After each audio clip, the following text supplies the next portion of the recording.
세계 정세 해부에 다시 오신 것을 환영합니다. 저는 전재현입니다. 무력을 통한 통일을 목표로 한 초기 군사작전 준비 단계에서 중국인민해방군은 대만의 통신체계를 전면 무력화하는 것을 최우선 목표로 삼고 있는 것으로 알려졌습니다. 첫 일격은 심해에서 시작됩니다. 해저광 케이블, 곧 대만 통신망의 척추에 해당하는 선들이 은밀하고 신속하게 끊어질 수 있다는 것입니다. 2025년 초 중국 선박과학연구센터가 공개한 자료에 따르면 베이징은 전기로 작동하는 심해 케이블 절단 장비를 개발했으며 이는 최대 4,900m 심도에서 강철로 보강된 케이블을 손상시킬 수 있다고 합니다. 이 기술은 회색지대 전략에 맞춰 임무 전용으로 조용히 개조된 민간 연구 선박들에 탑재되어 투입될 것이라 전해집니다. 2024년 말 북유럽 인근에서 중국 선박이 닻을 끌며 160km 넘게 이동한 뒤 광케이블이 끊기거나 장애가 발생한 의심 사건은 서방 정보당국의 우려를 크게 키웠습니다. 존경하는 시청자 여러분, 정보전 시나리오에서 베이징은 케이블 절단만으로는 부족하다는 사실을 잘 압니다. 오늘 대만 침공 전략의 가장 큰 걸림돌로 여겨지는 것은 일론 머스크가 운영하는 스타링크 위성망입니다. 우크라이나가 러시아의 침공 속에서도 연결성을 유지할 수 있었던 핵심 요인이 바로 그것이었지요. 이에 대응해 중국인민해방군과 연계된 베이징 공과대와 저장대 연구진은 대만 상공에서 스타링크를 교란하고 공격할 수 있는지 기술적 가능성을 모의 실험했습니다. 이 연구는 2025년 11월 10일 시스템즈 엔지니어링 앤 일렉트로닉스라는 학술지에 공개되었고 중국이 이른바 전자지배를 달성하려는 결의를 보여주었습니다. 심해에서 우주까지, 광케이블에서 위성까지 베이징은 대만의 생명 신호를 결정적 순간에 조여 올릴 전자전 지도를 그리는 중입니다. 우크라이나가 스타링크로 러시아의 작전 구상을 흔든 이후 베이징의 전략가들은 일론 머스크를 전장을 뒤집을 수 있는 비대칭 변수로 보기 시작했습니다. 수만 기에 이르는 저궤도 위성군은 단순 민간 통신망이 아니라 압도적 군사력을 보유한 강대국에 맞서는 이들에게 보이지 않는 방패가 되었습니다. 대만 해협의 충돌 가능성이 높아지는 가운데 인민해방군은 해당 지역의 스타링크 전체를 무력화하기 위한 전자전 모의 타격들을 연쇄적으로 수행했습니다. 연구진은 베이징 공과대와 저장대 소속 군사과학자들로 구성되었고 대규모 전자전을 위한 사전 준비 성격을 띱니다. 인민해방군은 해적 케이블 절단에 그치지 않고 일론 머스크의 위성 체계 자체를 무력화하려 합니다. 그들이 제시한 해법은 하늘에 방대한 교란망을 펼치는 것입니다. 전자전 장비를 탑재한 무인기와 기구, 항공기가 대규모로 배치되어 교란 장벽을 만들겠다는 구상입니다. 전장 전역을 덮는 935개의 교란 노드를 세워 스타링크를 봉쇄하고 값싼 무인기를 2,000대 동원하면 충분한 전자장벽을 만들 수 있다고도 추산합니다. 그러나 책상 위 도면은 언제나 곧고 반듯해 보이는 법입니다. 실제 전장은 종종 비웃음 섞인 침묵으로 답하곤 하지요. 우크라이나에서 대만에 이르기까지 일론 머스크와 스타링크는 베이징의 전략적 악몽이 되었습니다. 인민해방군의 시각에서 그것은 더 이상 민간 기술이 아니라 하늘의 각 위성이 상대의 맥박이 되는 하이브리드 전쟁 인프라입니다. 다가올 대결은 지상이나 해저만이 아니라 우주 공간에서도 벌어질 것입니다. 그곳에서는 전파 하나가 작전 전체의 승패를 가를 수 있습니다. 2022년 2월 블라디미르 푸틴 대통령의 침공 초기에 스페이스X가 운영하는 스타링크는 키이우가 파괴된 유선망의 공백을 메우고 지휘 통신을 지탱하는 생명선이 되었습니다.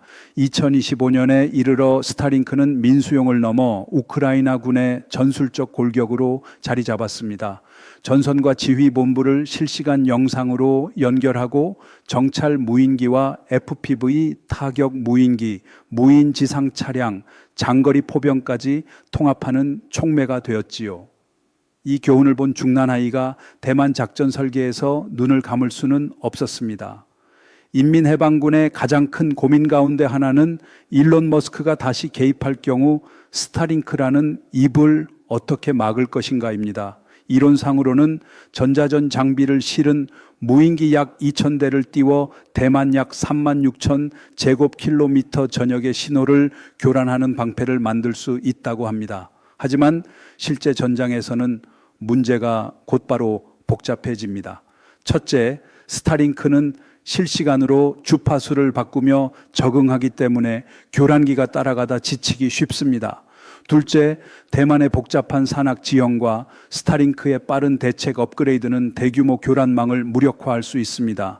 셋째, 무엇보다 위험한 점은 전자전 장비를 단 무인기들이 대만과 동맹의 방공망에 즉각 노출된다는 사실입니다. 대만이 서둘러 구축 중인 다층 방공체계는 로켓과 미사일, 무인기, 전투기를 모두 요격할 수 있어 인민해방군의 전자장벽 시도를 첫 관문에서 꺾을 가능성이 큽니다. 한때 러시아 같은 대국의 작전도 흔들어 놓은 네트워크를 과연 베이징이 우주에서 내려오는 민간 억만장자의 위협으로 과소평가하고 있지는 않을까요? 우크라이나의 전쟁은 정의의 상징이 아니라 차마 눈 돌리기 어려운 비극의 연속이었고, 침공을 명분으로 포장하려는 자들의 대본은 늘 길었지만 파괴된 도시의 침묵이야말로 진짜 발언이었습니다. 대만 해협의 긴장이 높아지는 가운데 대만은 군사적 내력을 키우는 것에 그치지 않고 전례 없는 규모의 다층 방어망을 구축하고 있습니다. 각계의 기술 강점을 살려 종합 방공망을 통합하는 이른바 대만 방패 구상이 눈에 띕니다. 이는 로켓과 미사일, 무인기는 물론 인민해방군의 현대식 전투기에도 대응하도록 설계됩니다. 또한 무인 플랫폼을 결합해 비대칭 전자 네트워크를 형성, 타격과 방어의 연결고리를 촘촘하게 엮고 있습니다. 동시에 이스라엘의 아이언돔과 유사하다는 평가를 받는 신형 방어 체계의 양산도 진행 중입니다. 한쪽이 전자장벽을 말하면 다른 쪽은 탄우를 거부하는 지붕을 이야기합니다. 전쟁은 결코 멋진 각본이 아니라 현실에서 비용을 치르는 냉혹한 수학이라는 사실을 잊지 않게 합니다. 베이징만 전자전을 준비하는 것은 아닙니다. 중국이 스타링크 공격 연구를 공개하자 미국은 곧바로 대응에 나서 스페이스X와 국방부 협력으로 군사용 독립체계인 스타쉴드를 가동했습니다. 이것은 단순 업그레이드가 아니라 혹독한 전자 환경에서 버티도록 설계된 별도의 시스템입니다. 지향성 빔으로 신호를 좁게 쏘고 초고속 주파수 도약을 수행하며 이동 위성 간 링크를 활용해 교란원을 자동 회피하고 최신 방식으로 반판 교란을 수행합니다. 미 국방부는 대규모 전자전 상황에서 스타쉴드가 스타링크보다 생존성이 월등하다고 평가합니다. 대만이 영공을 덮는 방패를 세운다면 미국은 우주를 덮는 초차오 방패를 세우는 셈입니다. 인민해방군이 대만 주변에 거대한 전자장막을 치려할 가능성에 대비해 미 공군과 우주군은 전장 전자무기의 성능을 조용히 끌어올렸습니다. 지향성 에너지 무기는 교란 장비를 직접 무력화하도록 설계되었고, 공중 전자전 플랫폼인 EA-187 그라울러는 적의 교란 무인기를 실시간으로 추적 지정할 수 있습니다. 인공지능과 분광 센서를 결합해 교란 특성을 즉시 해석하고 자동으로 대응 전자전을 개시하는 체계도 결합되고 있습니다. 이로써 상대의 교란망을 역추적해 위치를 특정하고 신속히 제거하는 길이 열립니다. 값싼 무인기가 창궐한다 한들 값이 싸다고 흔적까지 싸게 만들 수는 없습니다. 미국은 또한 대만의 다층 예비 통신을 구축하도록 지원하고 있습니다. 스타링크 외에 추가 위성망, 다양한 군용 무선 채널, 상업 위성망인 원웹과 쿠이퍼 등을 보강해 특정 구역에서 스타링크가 잠시 흔들려도 통신망 전체가 마비되지 않도록 하는 구조입니다. 여기에 대만은 대두의 무인기 레이더, 전자전 교란 체계, 레이저 무기와 운동에너지 요격 수단까지 결합해 인민해방군의 능동 교란 시도를 다차원에서 차단하려 합니다. 미 안보 분석가들이 현재 가장 타당하다고 보는 가설은 이렇습니다. 중국이 실제로 대만을 공격한다면 일격은 통신 레이더 데이터 센터 해저 케이블을 동시 타격하고 전자전과 궤도 개입을 결합해 전자 지배를 달성하려 할 것입니다. 미 대만의 지원 위성들을 눈멀게 하고 보병, 포병, 무인기의 연결을 끊어 혼선의 순간에 상륙이나 봉쇄를 시도할 수 있다는 계산입니다. 그러나 우크라이나 전쟁이 증명했듯 스타링크를 비롯한 상업 위성망은 속전속결의 환상을 무너뜨렸습니다. 스타쉴드 인공지능 센서, 레이더 레이저 다층 예비망이 더해진 현재의 환경에서 인민해방군은 전자전 교본을 근본부터 다시 써야 할지 모릅니다. 침공의 언어가 길어질수록 병원과 지하 대피소의 침묵이 더 크게 들렸던 우크라이나의 풍경은 명분이라는 단어가 얼마나 가벼운지 계속 상기시킵니다. 인민해방군은 첫 타격만으로 대만의 통신과 위성을 마비시키길 기대했지만 현실은 다른 방향으로 흘러갑니다. 당초 계산에 없던 상업 위성망의 등장은 계획 전체를 흔들었습니다. 중국이 내놓은 연구 방향들조차 이론적으로는 스타링크 교란이 가능하나 전역 무력화를 위해서는 수만 개에 이르는 교란 노드가 필요해 비용과 군수 부담이 감당하기 어렵다고 시사합니다. 더구나 스페이스X와 일론 머스크 같은 미국의 민간 기술 기업들은 더 이상 단순 방산 하청이 아니라 국경을 넘어 전장 구도를 바꾸는 행위자가 되었습니다. 압박이 커지자 대만은 스타링크와 더불어 쿠이퍼 등 다른 체계까지 묶어 분산형 위성망을 방어 전략에 통합했습니다. 이 구조는 지휘 통제를 끊김없이 보장하고 연안 감시와 장거리 유도에도 기여합니다. 분산 설계와 상시 재구성이 가능하기 때문에 단 한 번의 타격으로 전면 무력화하기가 거의 불가능합니다. 중국은 정보전 교리를 재평가해야 하고 국방을 뒷받침하는 대학과 연구기관들은 스타링크 공격 시나리오를 무더기로 모의하는 중입니다. 서방은 이를 전사회적 전쟁 동원의 신호로 해석합니다. 반대로 미국은 스타링크를 스타쉴드로 확장하는 동시에 스펙트럼 분석 인공지능 대두의 무인기 체계, 다층 예비망으로 통신을 다변화하고 있습니다. 군대의 대결을 넘어 하늘의 정보 지배권을 둘러싼 싸움입니다. 값싼 무인기를 벽돌처럼 쌓아 전자장벽을 만든다는 발상은 대만의 지형과 현실의 화력 앞에서 취약함을 드러내고 있습니다. 스타링크는 정역전을 고도기술 소모전으로 바꾸어 놓았습니다. 돌파구가 없다면 시진핑 주석이 제시한 2027년 전쟁 대비 목표는 뒤로 밀리거나 지도에서 사라질 수 있습니다. 우크라이나에서 강요된 전쟁이 남긴 것은 무력의 언어가 길어질수록 도리어 기술과 연대의 언어가 단단해진다는 역설이었습니다. 스타링크의 존재만으로도 인민해방군의 현대전 계산은 흔들립니다. 그 사이 대만은 통신을 다변화하고 다층 방어를 가속해 인민해방군의 정역 시나리오를 출발선에서부터 막고 있습니다. 더 중요한 것은 미국과 일본의 분명한 약속입니다. 대만의 현상 유지와 남중국해에서 대만 해협으로 이어지는 전략 항로의 안전을 보장하겠다는 의지는 무력 통일의 꿈을 점점 비현실로 만들고 있습니다.